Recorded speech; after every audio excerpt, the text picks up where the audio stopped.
What a wonderful place near the mountains of Gujarat.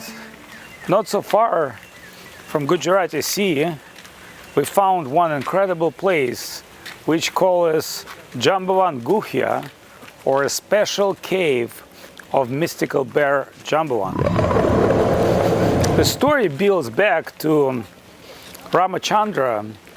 The Lord Ram came here with his army and attacked the demon on Sri Lanka island.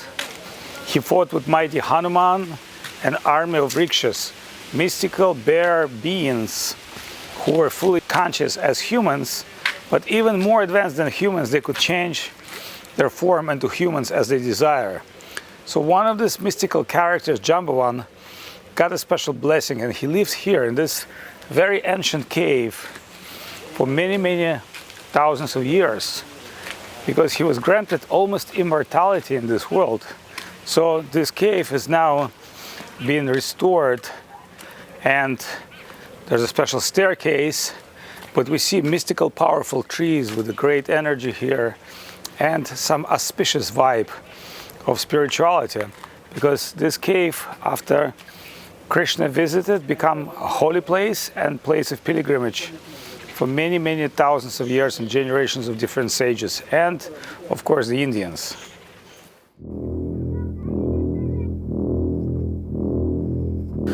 Welcome to amazing place. This is the real Jambavan Gufa, the cave of mystical bear who lives here since thousands and thousands of years old. Jambavan was a friend of Hanuman and one of the fighters of Ramachandra army, Lord Rama. That is supposed to be almost Dwapara Yuga. At the time of Ramachandra, he was one of the important figure in his army and had campaigned to attack Sri Lanka. And as you see, these ancient Shiva lingams are still here, and people worshipping this cave, Om Namo Shivaya, Om Namo Shivaya, Om Namo Shivaya, is a tradition. And normally in caves, there are megalithic temples. And this Shiva lingam is very old. Om Namo Shivaya, Om Namo Shivaya, Om Namo Shivaya. So, Jambavan was riksha. Riksha is translated as a bear, but not ordinary bear. He had special DNA. He could take mystical forms of human. He also had a beautiful daughter named Jambavati. And the story was very great. So the Jambavan story is truly amazing story. And this is the original historical place. I can't believe in my own eyes that places like this still exist. First of all, this cave is very comfortable for long living. It has water. It has super cool temperature. Although it's hot or cold outside, it doesn't really matter. You can fully survive in this case with water, and there's some of the windows for daylight. So here's the story. Although Jambavan was Ramachandra associates and took part of Sri Lanka fighting campaign against demon Ravana, Lord Ramachandra, after winning the campaign, after some time returned into the spiritual world. But he gave to Jambavan blessing to stay and protect the world for long time. So Jambavan was very disappointed that he will not see his Lord for a long time. But Ramachandra said, don't worry, I'll give you long life. And Jambavan said, yes, I will remember how we fight together. And Ramachandra told him, don't worry, we'll fight together again. But it was a special trick, because with Ramachandra, same as Krishna came as Krishna, he came here into the search of mystical Syamantaka stone. Satyajit was one of the noble citizens of Dwaraka, and he received Syamantaka stone from Son of God. That mystical stone were so powerful that produced 2 bars of gold, several hundred kilos of gold every day. Of course, it says in scriptures, the great stone can belong only to great king. And everybody told him, you should give this stone to Krishna, you should give him stone to Krishna.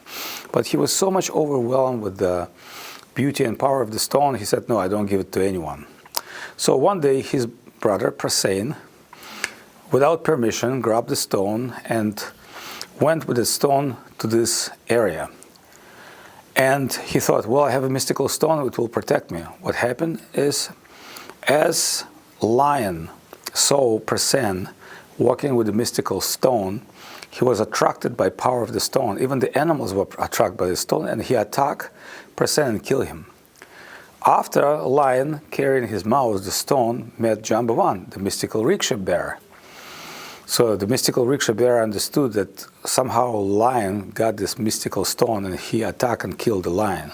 So finally, Jambavan got that stone, bring here, and he worshipped this mystical stone here.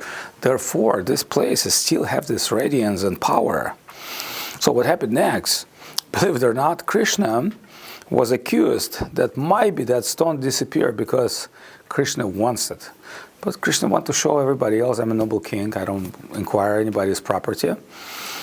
And he came for the search. So as he came for the search of Parsen, he discovered the dead body of Parsen, that he discovered the dead body of lion, and he found the bleeding steps towards this guhya, this cave. So he entered the cave, and Jambavan thought, well, somebody's coming to take this stone from me, because he saw that Parsen, that lion, etc. So he started fighting with Krishna. And as he fight with Krishna, they fight 28 days.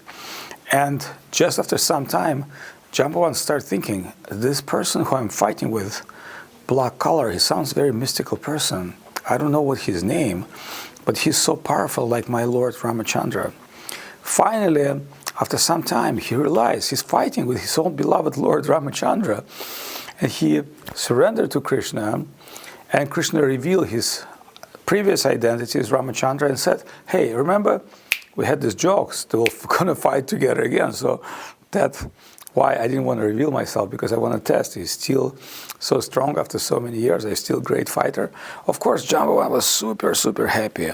And, and he said, well, my Lord, I'm so happy that you came as Krishna. I heard of you, but I was never, sure that you and Ramachandra are the same figure, the same person.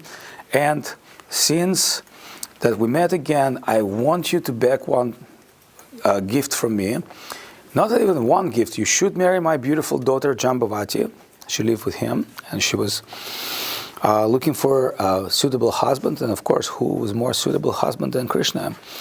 And he said, I got this mystical stone, you should have it. So Krishna received, you see this picture of Jambavan is giving beautiful stone, Syamantaka stone, to Krishna and offer his beautiful daughter. And you see all these ancient Shiva lingams, they're very much ancient. Why? Because you see the drops of water change them. Because if you're dropping water for many years, it will penetrate even the stone. So therefore, we can understand these are very worshipable Shiva links. And some sages lived in this cave for many, many, I would say, thousands of years, because Jambavati moved with Krishna to Dwarka, and that was the end of the story. So Krishna came back with his beautiful stone, and he told everybody else the story of how he discovered that stone. Of course, Satyajit realized that it was a mistake for him to keep the stone without offering to Krishna. And he said, since my brother took it, and Lion took it from him, and Jambavan took it from him, and you received this as a gift, this is definitely a stone that belongs to you. So this stone was in Dwarka and mentioned in different scriptures.